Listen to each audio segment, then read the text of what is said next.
All right, greetings, superb people. This is Need A SupHerb, and I am here to start off this live stream as soon as I figure out how to get the webcam going. I did engage it. It looks like it's on. However, I don't see me in the screen. There we go. All right. So let me check my YouTube to make sure it's working over there.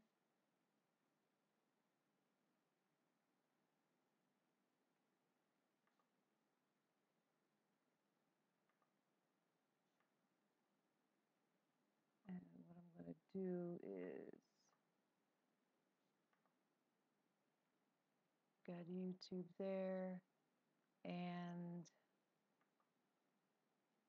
I've got the StreamLabs over here, so it looks like it's streaming over to YouTube. And looks like my video is, I guess I'm kind of close, but there's no other way to do this, so let me see if I can make some arrangements here in the editor real quick while I have a moment.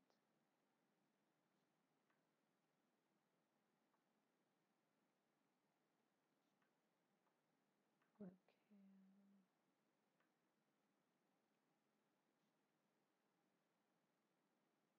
Yeah, this will be the first time I use the webcam device. Normally I use my tablet and stream through there, but today I decided to go directly with StreamLabs, so I'm going to need to move, let's see, I'm going to need to move this way. And then I'm not completely coming in clear because I am actually, what do you call it, sitting, there you go.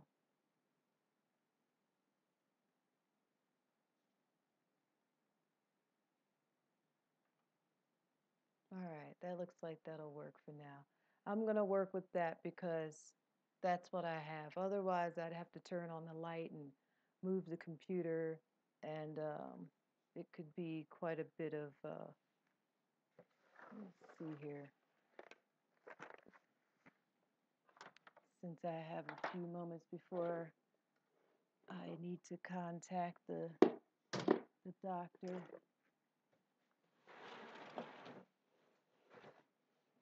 Let's see. But I'm not sure if the cables are going to reach. That's the issue. So that over there. Yeah, no, this is improvising. This is what happens when you're new to all this stuff. Let's see.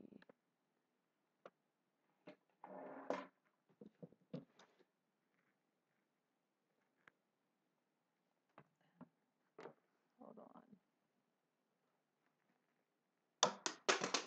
I got all kinds of things falling all over the place. This is fun.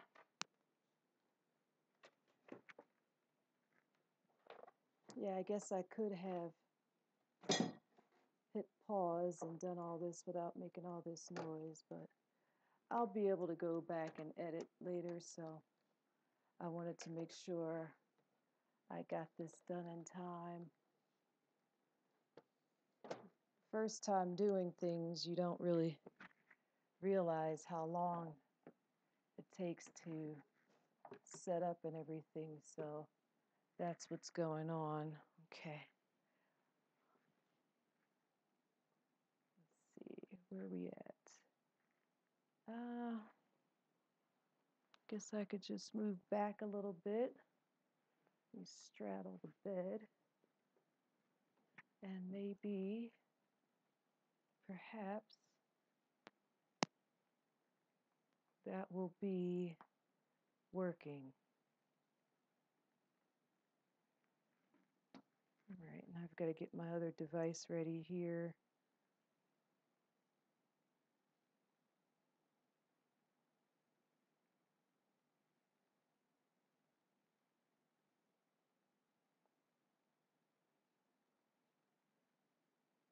Yeah, that seems to be working out for me at the moment.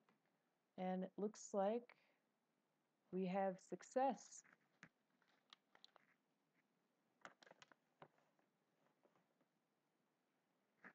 One more additive before I make this call to the doctor.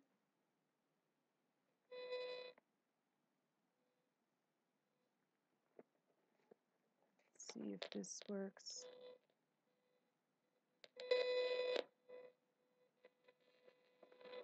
It might be too much feedback, but we'll see. We'll see. No, that's not going to work. All right, I guess I'll have to work with my regular speakerphone. Sometimes devices are devices. Anyway, so give me one moment here. I'm actually going to be calling the doctor and get this interview on the road, so I'm just going to mute myself here while I go through that.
All right, so it looks like did not get a hold of the doctor, so I am going to give it a few minutes here, and it looks like I'm coming in all right. This is going to be interesting. Being able to stay properly in the screen here where I need to be. There we go. All right. So anyway, just to get us hyped up and prepped for the interview, if it is to go down today, and my apologies for the small screen here. This is through StreamLabs, and they have themes available for you to utilize. So I decided to use this background because I thought this would be an interesting setup. And as you see, I still haven't completely finished configuring all of the interesting stuff here. Let's see. Let me see if I can go ahead and enter the header name.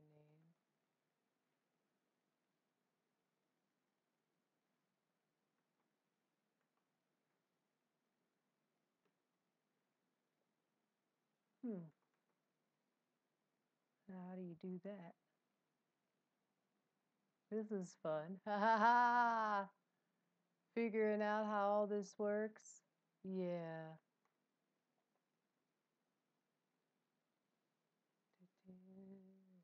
Aha, there we go. I figured it out. Okay.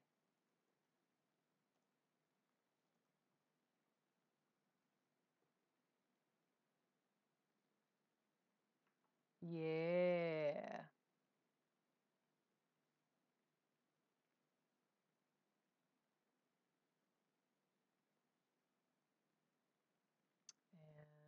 And I'm not sure if it's going to, it's probably not going to come in right now because I'm streaming. So, ooh, look at my lips, look at my lips.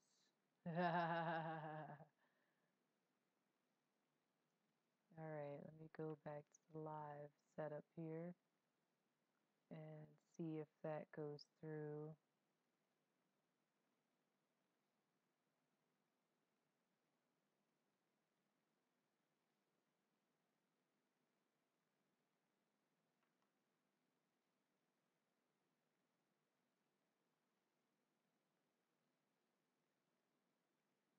All right, well, anyway, it looks like it's still going through YouTube, so I'm going to go ahead and continue. And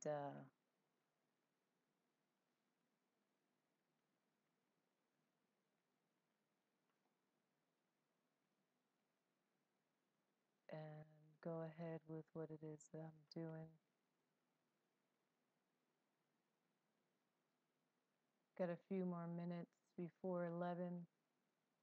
Possibly the doctor is still on another call, but either way, you've got me. Yes, Need A SupHerb. This is actually kind of an interesting situation because that was one of the things that I what's going on here?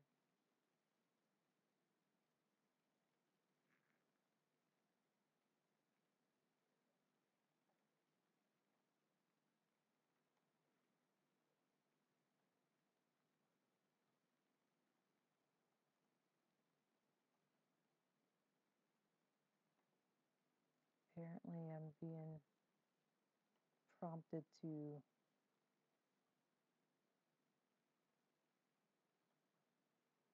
sign in again. I don't know why. Perhaps there's been some technical difficulty on their end. I don't know. Anyway, doing what I'm doing, so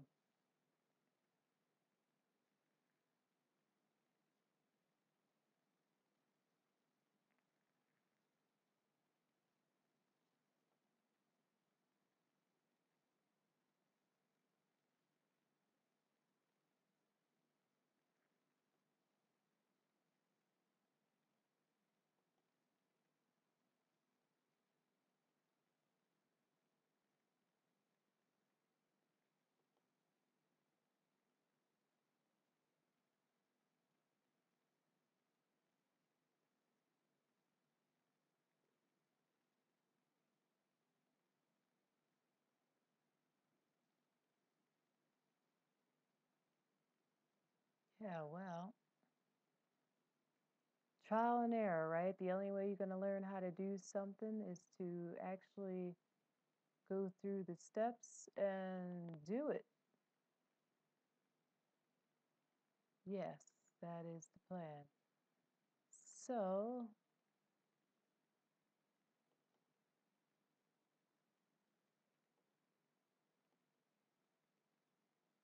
hmm.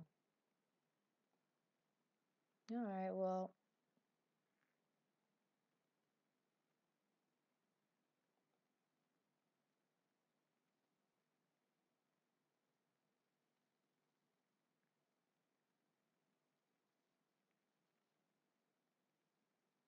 all right, it's saying that I'm having, there's too much going on.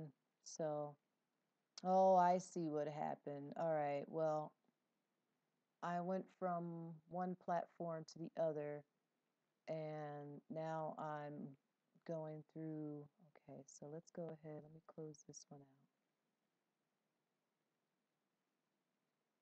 Let me just go go ahead and close this all together. And then now I'm using this one.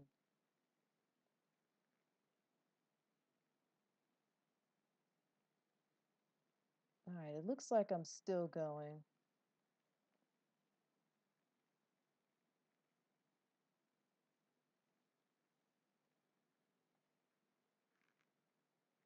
And I will give another call here, just because I feel like it.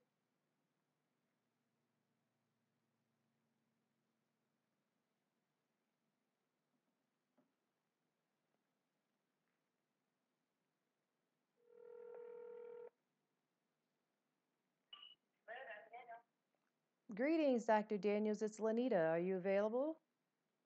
Yep, ready. All right.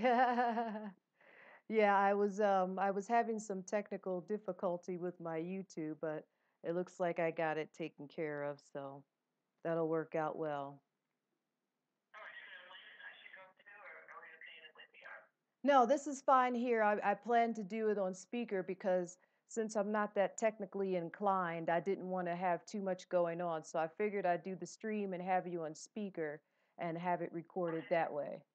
So, All right. so that works out well. So, um, basically, let me tell you the reason why I was interested with you is because I came across the turpentine for the parasite cleansing. So that's pretty much how I came across you. And then I actually was interested, once I saw your show, I was like, oh, well, what's she talking about? And then I read your story and I was like, oh wow, I was like, that's kind of awesome that she's able to express all this and talk about it, because a lot of times people are a little afraid to do that. So I thought I was very inspired by the fact that you were actually speaking out about it, and that's kind of what I had been doing. Only I don't have as much credibility, because I'm not a doctor. So that's really what I wanted to ask you about was why did you become a doctor in the first place initially? I became a doctor because I wanted to help people. I wanted to advance science. And I thought that medicine was a way where I'd be able to help people and do medical science. Also, as a kid, my friends would ask me for advice, how to give advice. It would work out, and they were very thankful and happy. And oh, that's a really nice feeling. I'd like to work where I do that, where I give advice, help people. So you were always like that as a child growing up. You kind of was the one helping everyone out. Right. And actually, the fourth grade, I figured, I got it. I'm going to be a nurse. That's what I'll do. So I went to my father and I said, hey, Dad, got it figured out. When I grow up, I'm going to be a nurse. Oh my gosh, he hit a roof. He said, what? Being a doctor is just as much work as you can be your own boss. Oh, okay. All right. I have the quick little redirect there. Right. Right. So how long was it in your career before you realized that there was something going wrong, something fraudulent with the system? When did all that start to happen with Well, this? I first suspected it in college. So in college, I was getting really good grades, things going well. It was obvious I was going to get into medical school. Okay, now that I know I'm going to get into medical school, I'm going to go to the library. There's the big, huge, world famous library at Harvard, Widener Library. And if you're not a student, you actually require special permission to enter this library. And so in the library, they have documents that are nowhere else available or available in few places. So they have the minutes of all the congressional hearings, all the laws, the whole history of the laws, everything. So I looked up the law. They were proposing national health insurance back in 1978, 77. And Kennedy was spearheading the effort. Oh, great. A plan to make Americans healthy. And so I looked over the plan and it had nothing in it, nothing but how to get paid and how to give doctors and hospitals a blank check. I said, well, wait, there's no health goals here.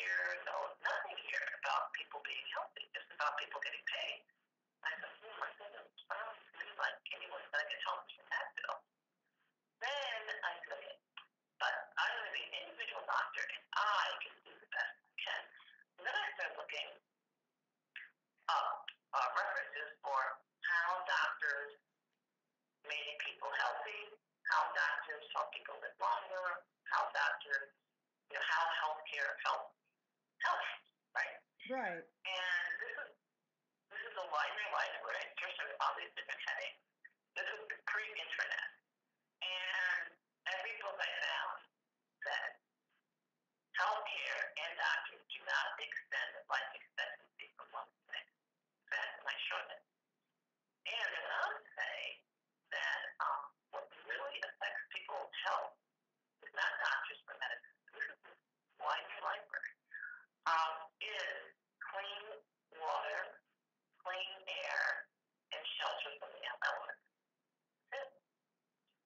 Oh, clean food, water, air, and shelter from the elements. That's it. If you want to improve someone's health, that's what you improve, and that's besides it. I said, wow. Oh, well, I'll probably find out more about that in school. So, of course, none of that was mentioned in medical school. None of it at all. And so I had that first inkling something was wrong when the biggest, most prestigious, comprehensive library in the world had not even one document that said health was beneficial to the health. Then I went to medical school. Thinking that in medical school they would teach me about these things, you know, air, food, water, shelter. No, nothing. And then I was a little worried. And then in medical school, I didn't see anyone get better. I mean, nobody. And then I became, like I said, that thinking feeling inside. And I was really distressed and worried that I actually went to a dean and said, hey, this is not good. I need to learn something that's going to get somebody better. I explained to him, I told him, city ghetto, it's a rough place, I'm going back to the practice medicine, and I just can't be using this. I said, that's not what I'm using it. They're not going to go to court and sue for malpractice. They're going to, you know, get their justice on the spot. So I got it. You guys got to teach you something first. So every semester, I would go back to the dean. We had the same conversation. Finally, in my third year of medical school, he said, well, first of all, he told me to say, the cures are coming next semester. You're going to learn all the cures next semester. Of course, that never came. Nothing ever worked. So I'm on the third year. He said, Jennifer, maybe you shouldn't go back to that neighborhood to practice medicine. I said, well, what do you mean? Wherever I go, I want to be able to do something that's effective. You guys got to teach you something effective here. And so this was back right after civil rights and desegregation, and there was a feeling among everyone, black and white, that there's one set of medicine for white people and one set of medicine for black people. And so I thought, erroneously, that maybe I was getting taught medicine that was for poor people, unimportant people, and that there was this other body of medicine that really was effective and that was used for wealthier people. Because, you know, this is a typical medical school located in a predominantly black inner city area with poor people who had no choice. And so, of course, they're going to get stuff that maybe people with choice would not be getting. And so I think, so finally graduation came. I said to the doctor, my dean, I said, well, wait a minute, where's the cures? He said, oh, well, residency. When you go to residency training, you'll learn. That's why they have a residency, so you have more time to learn. Okay. And I also went to business school while I was in medical school. And in business school, I met this guy who was a doctor and was practicing in an upscale executive health clinic on Friday morning. I said, great. I talked to him. He said, yeah, sure, you can come work with me. And so here are these executives paying $1,000 a physical, which was a lot of money back in the early 80s. And I said, what are you doing for them? What are you doing for the executives? He looked at me, kind of blank look at me. I said, you learn the medical. You know, we do. Get undressed, we do a complete physical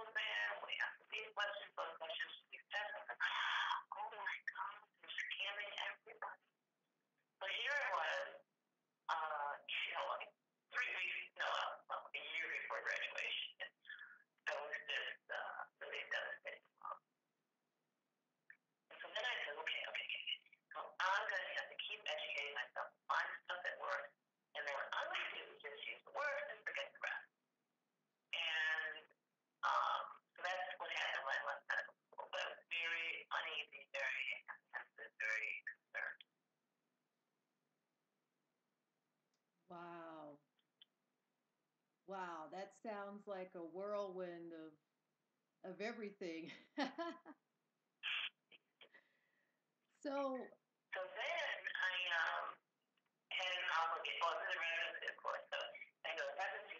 Oh my God, I'm gonna learn something at work. Oh my God, it was one big bloodbath. Just one patient tortured and killed after another. Like, holy cow, this is terrible. right. And of course, I was like really naive. I didn't realize that everybody was in on it, so to speak. I mean, it was so bad. I thought the district attorney was going to show up at any moment and bust everybody. I mean, that's how bad it was. And of course, the district attorney wasn't going to show up because the government was in on it. The legal system was in on it. You know, this was all one big cooperative venture. But I had no idea of that. So I'm going to residence and thinking, Jesus, this is bad. But at least I'm not going to kill anyone. I don't have to kill anyone. If someone tells me to do something, it's going to result in someone being killed or dying. I'm just not going to do it. And so I got to the residency, and I have a book on Amazon, Murder by Medicine with No Accident, the lethal dose and why your doctor is prescribing it. And that really basically described my residency experience.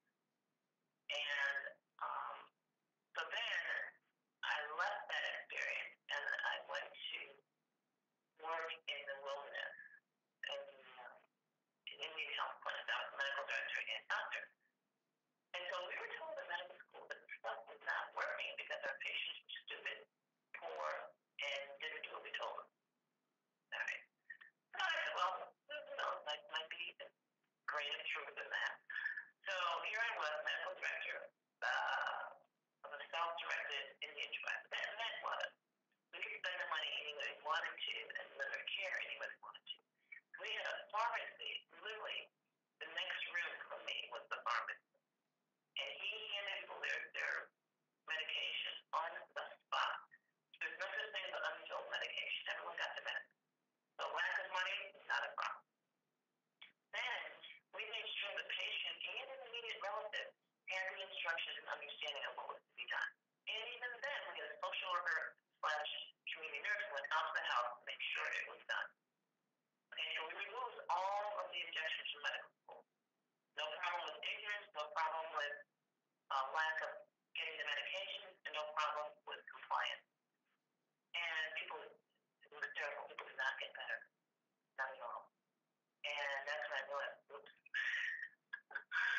the scam goes a little deeper than I thought. And it was really, so you're taught in medical school that half of everything you were taught is false. The half is true.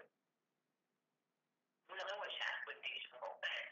And every 4 years, another 50% of what was true becomes false. Now, when you're working 9 hours a week, sleep deprived, you listen to this, you think, oh, that my job to figure out what's true, and to constantly keep up and learn more. If you get a little bit of sleep under your belt, I think, well, wait a minute. If it's not true in 4 years, isn't it also false now? And let's go 12 years out, you mean 96% of what you are now teaching me is false. And then, if I'm going back to the same information source that's equally invalid, or valid, however you think of it, then all my continuing education from there that's filled with information is 96% false. Wow. But again, they're telling this information to young, unsophisticated, naive individuals. Yes. Who have no life experience and are being practiced in ideology. So medical school is very careful to admit the gullible. That's why someone said, how can the right person get in medical school? How can that person not the right to get it? Because the thing you're looking for is gullibility. And so they deliberately pick people who went straight through high school without a break, through undergraduate without a break, straight to medical school.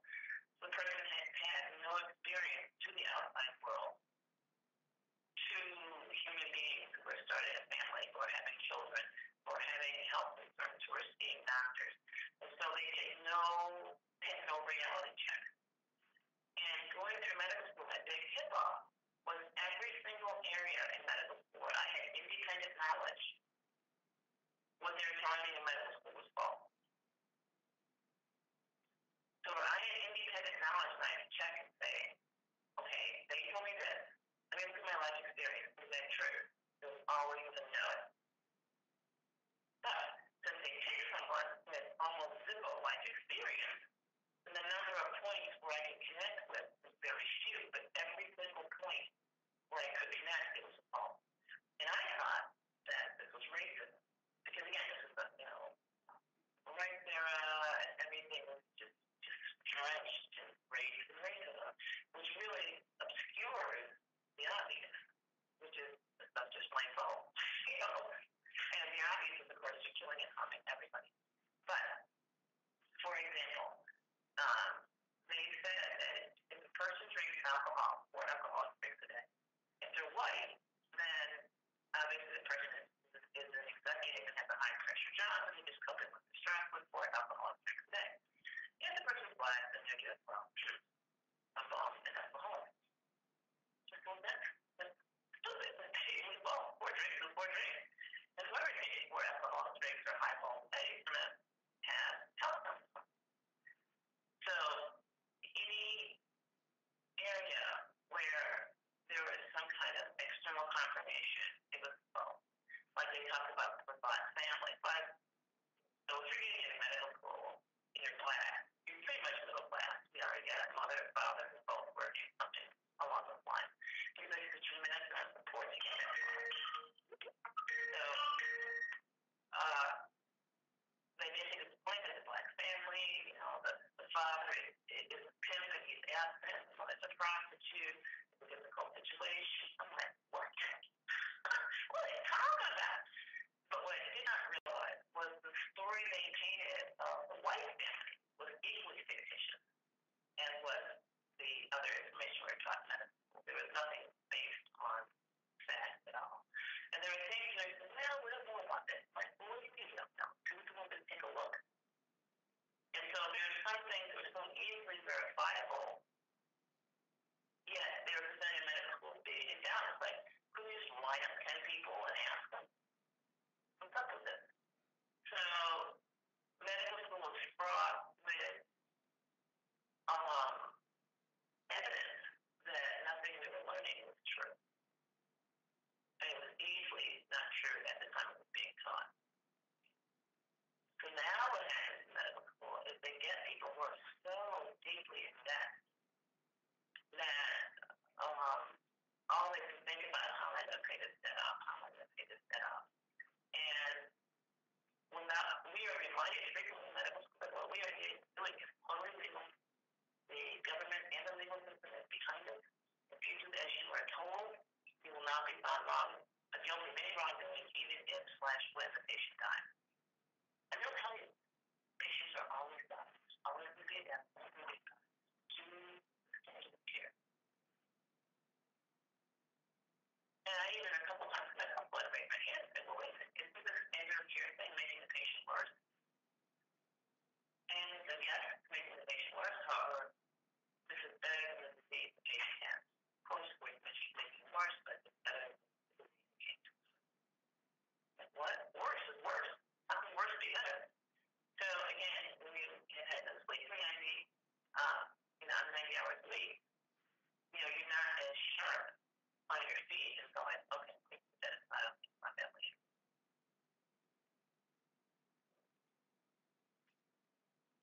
Wow, all right. So when did you decide, of course, that was obviously after all of this went down, but when did you decide that you needed to start doing your show, Healing with Dr. Daniels, so that you can get this information out to people? Well, whenever you're a doctor, a licensed doctor, there's big risk. So having a show like mine, being a licensed doctor, basically lose your license. So after I lost my license, I said, well, I think this show, just share this with people. Maybe somebody wants to know. And I said to myself, the only way to stop this mutilation and killing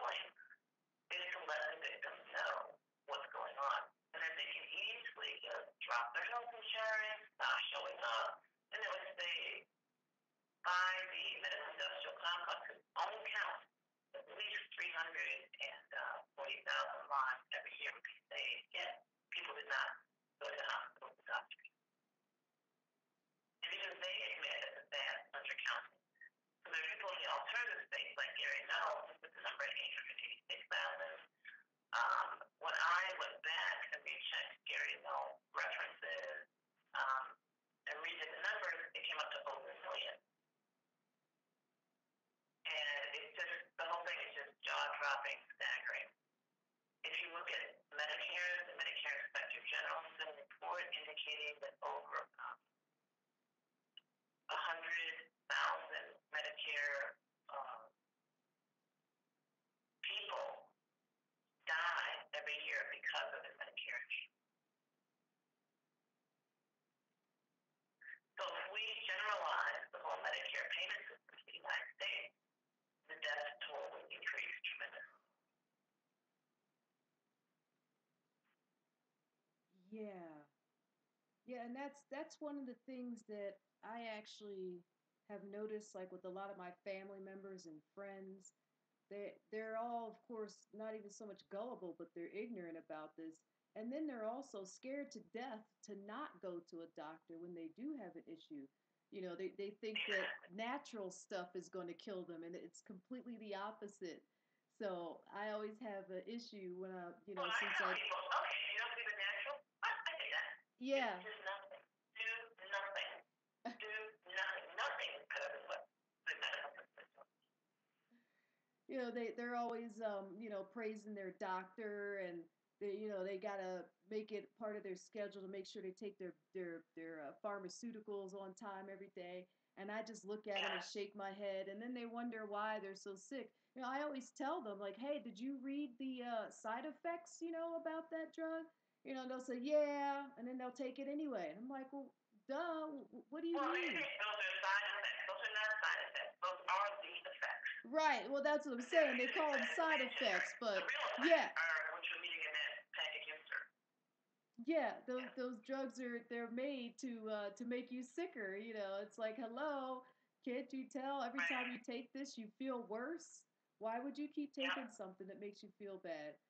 And unfortunately, I also fell into the trap too some time ago. I basically just need to cleanse my body, so that's why I pretty much talk about detoxing and cleansing now. But I went to a doctor and she prescribed me some natural T3, T4 for my thyroid. So in the meantime, I'm taking the medication, and then I don't ever get a call back from this doctor. I call her up, they put me on hold, they hang up on me, they send me to voicemail, and finally I realized, I was like, this is strange. Why isn't this doctor answering my calls, So that was what got me to wake up, because I realized, I said, okay, maybe I should just stop taking this medication, because I'm starting to have, I was starting to become more hermit-like almost. Like I didn't want to go out in public. I didn't want to talk to anybody. So eventually I got myself, it was about maybe 3 to 6 months. And I actually ended up losing my job, lost all my friends, lost my apartment, lost my car.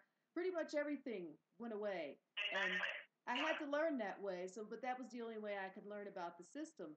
And so I put it all together. Right, you have compassion for other people. They might need to go through a similar experience. Yes, exactly. And that's why I don't really hound people about doing the natural herbs or changing their diet or cleansing. When they're ready, they will come to you when because they see that you already been through that situation.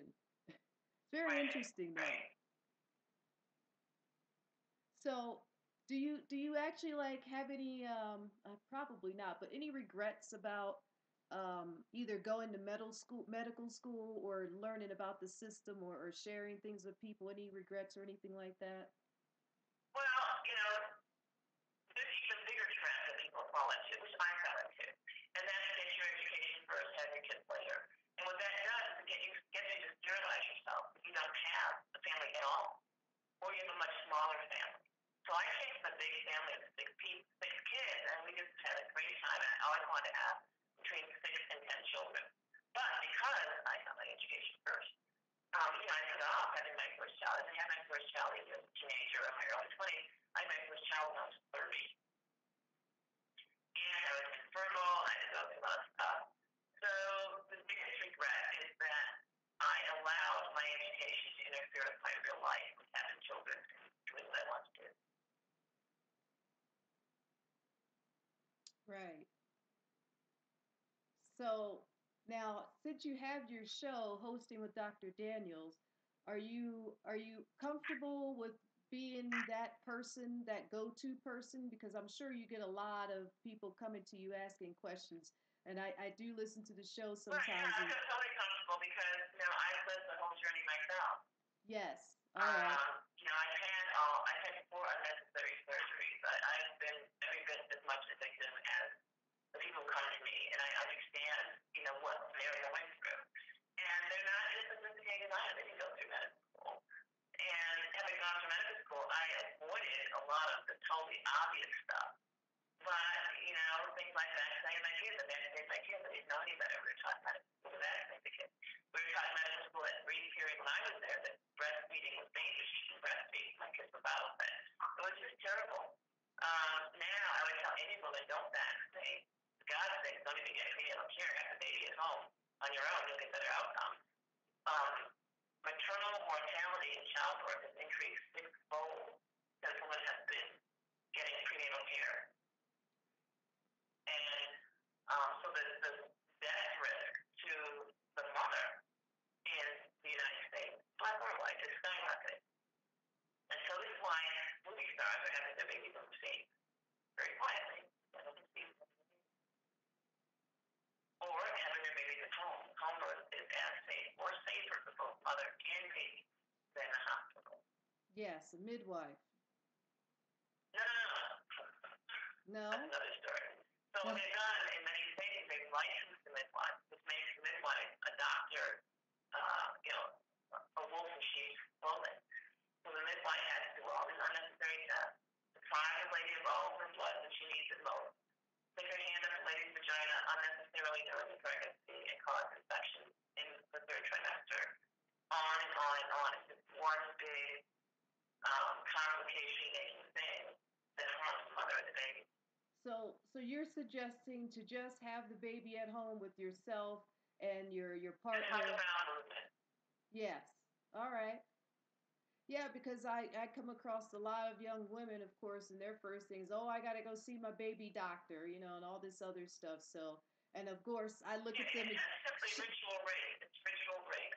Yeah. And rape is sexual touching without consent. Right. And you don't have consent when the person being touched isn't fully informed of why they're being touched.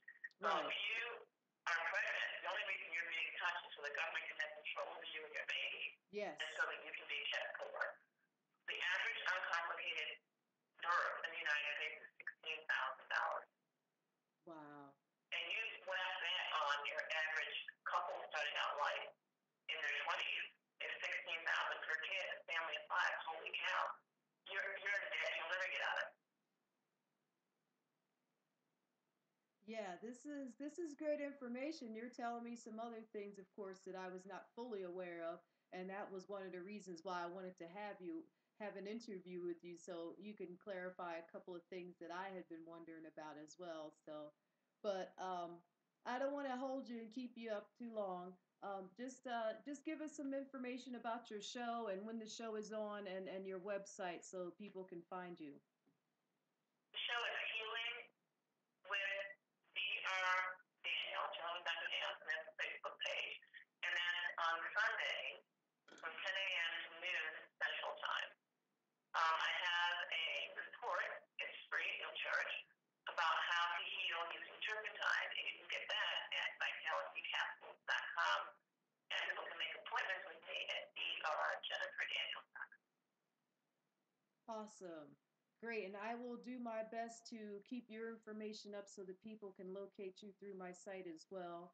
And I do thank you for taking the time to speak with me today. I do appreciate it. And I'm gonna let you go, and you can enjoy the rest of your day. It was a great interview, and hopefully I'll keep in contact if I get some people that are interested with doing the turpentine cleanse, so that you can also help them out with that situation as well. Okay, wonderful, and you're very welcome. Okay, bye-bye. All righty, bye-bye, Dr. Daniels.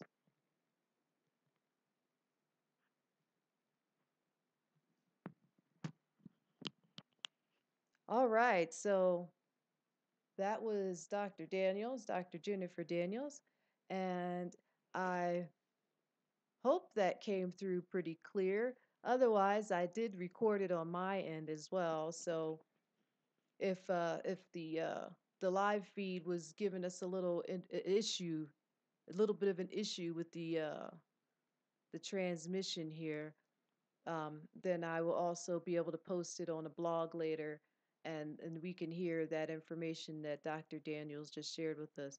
Wow, that just blew me away because um, she was actually stating information, about becoming a medical doctor. And, a lot of parents want their children to become medical doctors. And there's a big misrepresentation about what an actual medical doctor is going to school to do and what they're actually learning. We have been trained, us here in America and a lot of people on the planet, everywhere, we have been trained to want to seek out those positions and jobs and things that are going to pay us the most money. And a lot of the people whom have gotten away from that are aware that it's a trap. It really is. It's actually a trap. For you to make your priority money, when you're making that your priority, that's when it's the ego. That's when greed takes over. And that's when you get pulled into a trap. And that is the reason why I laugh at people when they talk about, oh, I want to get this job because it pays more money, or it pays this, it pays that. And yeah, sure, we do need to have finance and money, to live in this system.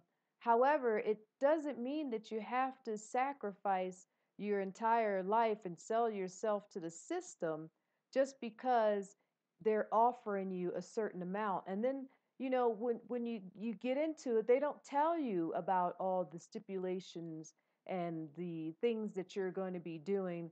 And basically, the fact that it's pretty much fraudulent and that you're just going to be preying on the weak.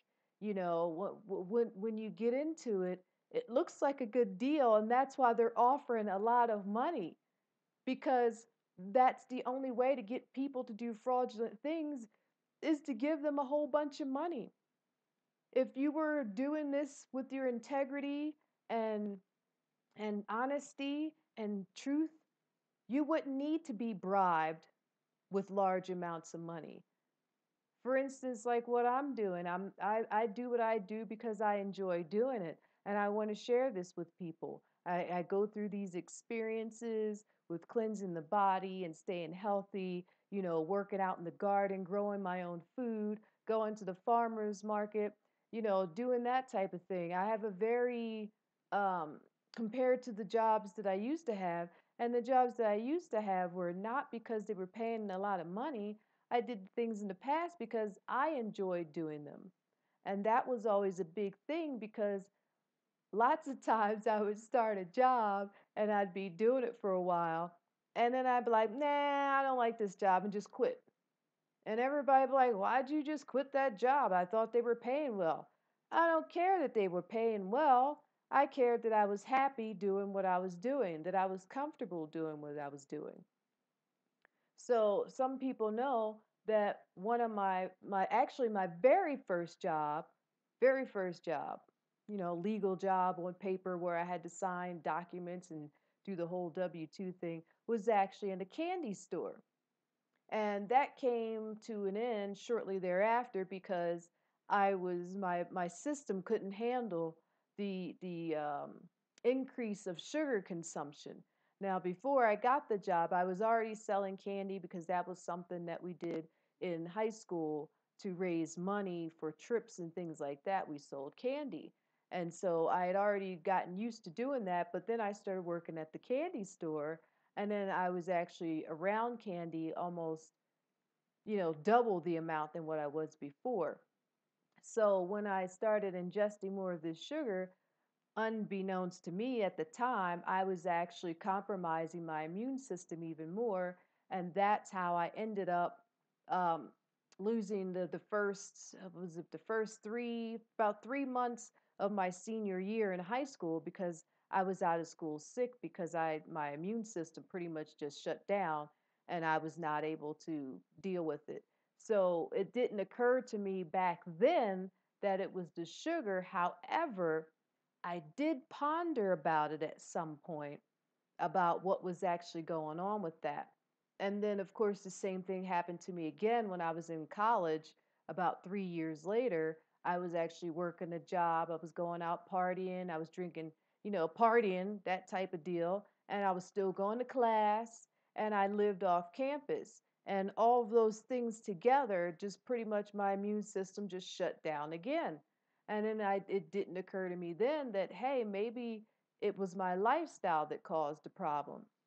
So this cycle that I went through, and like I was mentioning to you about the about keeping your notes in your journal, and one of the things I tell people is that after you get used to keeping your details for a week, you're going to need to go back in your past and actually write down all the major events, all the what do you call them, the signature changes, like say for instance, like when you start school or when you got married or if you had a child or when you moved out of a house or when you broke up or started a new relationship.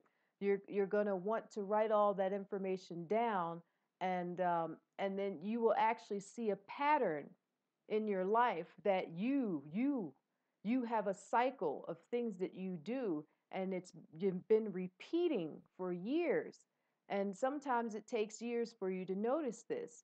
So that's one of the reasons that I speak to you about keeping a journal. And with the Superb Lifestyle Transition course, I get into more detail about learning about that.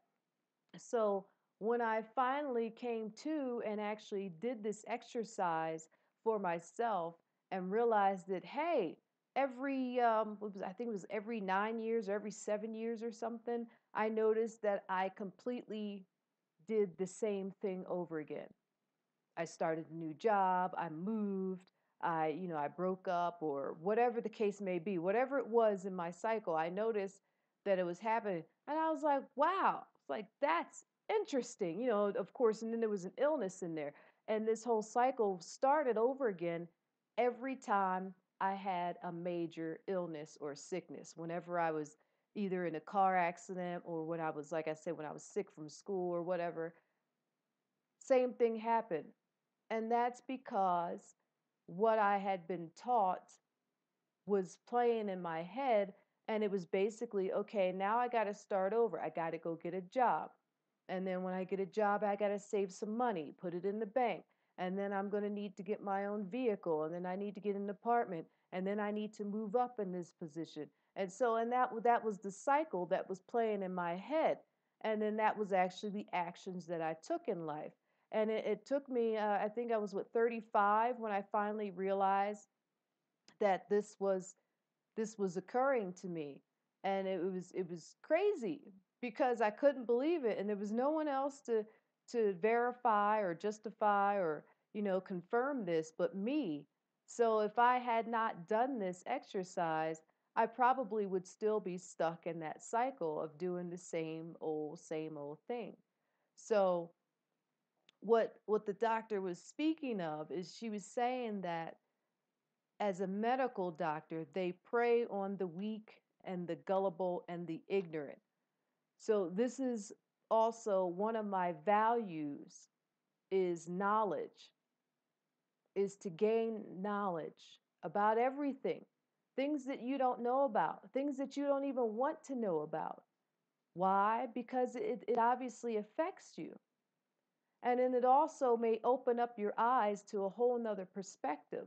Like, for instance, I'm not a medical doctor, but just from speaking with the doctor for that short time opened up my eyes to see that her world and what she was exposed to and her experiences allowed her to have a completely different perspective than any of us whom have never obviously been to medical school. So because she had that knowledge, it allowed her to be guided, on a different path and to be aware and to not be pulled into the trap, and allowed her to see when someone was trying to trap her and pull her into the system and do fraudulent things. So along with getting the knowledge, I also tell people that you have to be aware and recognize when something is not right.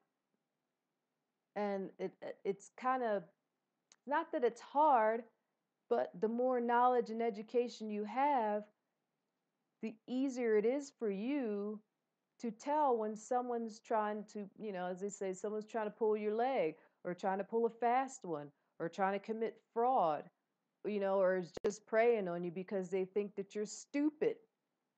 This is what all this is all about. These doctors and these people in this system, all they do is whatever they can to get money out of you. And when you fall into that trap, of believing them because of what they say instead of doing your own research, then you get caught up in all of this and then you wonder why 4 or 5 years later that you're not getting better, or that you're even more sick than what you were when you went to see this doctor. Or, even a lot of people say, oh, yeah, I tried that such and such diet. It didn't work. Okay, well, why didn't it work? Because it probably wasn't supposed to work in the first place. That's why they have all these fancy advertisings and marketing deals to pull people in. They do all these stupid commercials and dumb things to get your attention and make you laugh, but the whole point of that is just for you to be pulled into the trap. And then you're like, after a while, they realize that people are actually responding to these commercials and things and their marketing tactics, but they're really not offering you anything of value. All they did was get their money out of you, or get your money, get money out of you. You know what I'm saying? So this is not about me. This is about learning the lesson to pay attention. This is about you taking your power back. Stop being the ignorant, gullible, stupid people who just keep giving their money away to these people whom are not actually offering you any value and in fact are making your life worse. Like we mentioned about the pharmaceuticals. The pharmaceuticals, it says side effects. Yeah, on the side of the bottle, it's telling you about the effects. So it's crazy to me that people are actually taking these things when they tell you what's going to happen to you. A lot of them say, oh, you're going to have possible heart failure, you may have seizures and blood pressure and headaches. Why would you want to experience any of that? The thing is telling you that that's what's going to happen to you, and you still take the drug. Granted, the medicine I was taking didn't necessarily have side effects. What happened was it made my it caused my hormones to get off balance. And that was my effect. It's not that necessarily the drug actually had the effect, but it still caused me to go through a whole whirlwind of BS that I didn't need to go to had I just, stuck with my gut instinct and not take the drugs. I didn't have to. I could have, went about my process like I'm doing now and went ahead and learned about cleansing and did that myself. But it took me a year to go through all of that for me to realize that that's what I needed to do. And so I'm not mad at them. You can't necessarily hate the game. You just got to learn how to play it. Get all the rules, which is part of the knowledge, and then being able to recognize when someone's trying to pull a trick on you. A lot of people are afraid to have the experience. And speaking of the experience, right now is day 8 for me with the water fast. 8 days without solid food, just drinking water. So that's part of your life, is to have the experience too after you get the knowledge and recognize that what you're doing may not be the best and that you need to make some changes. So that's pretty much it. But it was a great interview with Dr. Daniels. I'm glad I had the opportunity to speak with her and get some more details about this fraudulent medical system, because everyone that I know is on some sort of pharmaceutical, and they're all just complaining about how sick they are, how drained they are, and the effects of it. And all I just do is I look at them. I'm like, okay, well, doesn't the thing tell you on the side that that's what's going to happen? But they still continue to take it. They trust these doctors because we've been trained to trust them. But the truth is, the only being you need to trust is yourself. And a lot of people are afraid to take that responsibility because they've been trained to put the blame on someone else. So you have to put that aside. You have to take responsibility. You have to be accountable for you because only you are responsible for you. When it comes down to it, there's no need, nobody has to take care of you. Nobody has to be responsible, of course, unless you're a minor or a child or something. But once you become a certain age and you get a certain amount of knowledge and such in your brain, it's all you. As I tell people, this is all about you. The Superb Lifestyle Transition course, this is all about you. Observe yourself.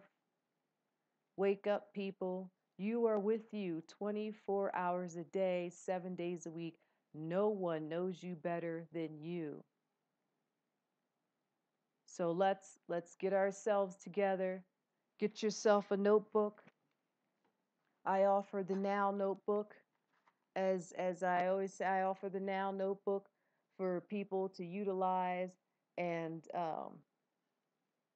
you can use this and you'll get the 16-week course along with it, which is a steal because the cost of this book is under $100.